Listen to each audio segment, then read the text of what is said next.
Fake news has become a part of our daily vocabulary, partly to blame our social media platforms as they enable fast dissemination of news or content that carry outright false information or subtle shadings of the truth.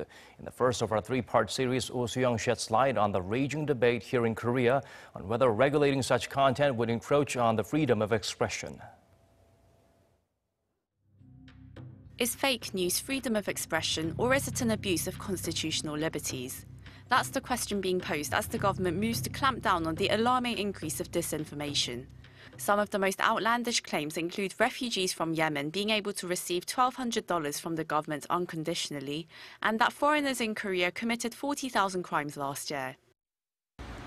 Over the past year, right-wing groups which have been accused of producing false news-like content have seen their viewer numbers explode on YouTube, which appears to be their #1 media platform. With the pervasive nature of social media boosting the spread of such content, a survey of 1,000 mobile users found that 82% have been exposed to suspected fake news, and 42% could not distinguish whether news was true. Fake news is becoming more sophisticated by the day and will likely increase.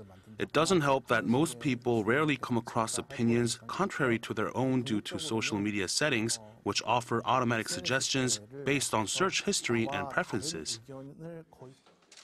Earlier this month, Prime Minister Lee called for a rigorous crackdown on fake news on platforms like YouTube, and the Justice Ministry on Tuesday said it would push for early investigations into suspected disinformation, punishing non-media entities who spread fake news, and requiring online platform companies to delete content on request. But opposition politicians and various experts are expressing concerns that the regulations could cause more harm than good. There are already strong laws on defamation and false information during elections. But if all content that's deemed groundless is restricted, there's a high chance that freedom of expression will be violated and authorities could use the law for political purposes. Part of what constitutes a democracy is the free flow of information, but that also includes low quality, bad and false information. Restrictions could rather suppress voices that our society may really need to hear, under the framework of cracking down on fake news. Before any action is taken, experts say what's needed first and foremost is a society-wide consensus on what constitutes fake news, to draw a clear starting point for legitimate policy making that upholds basic liberties. Soo-young, Arirang News.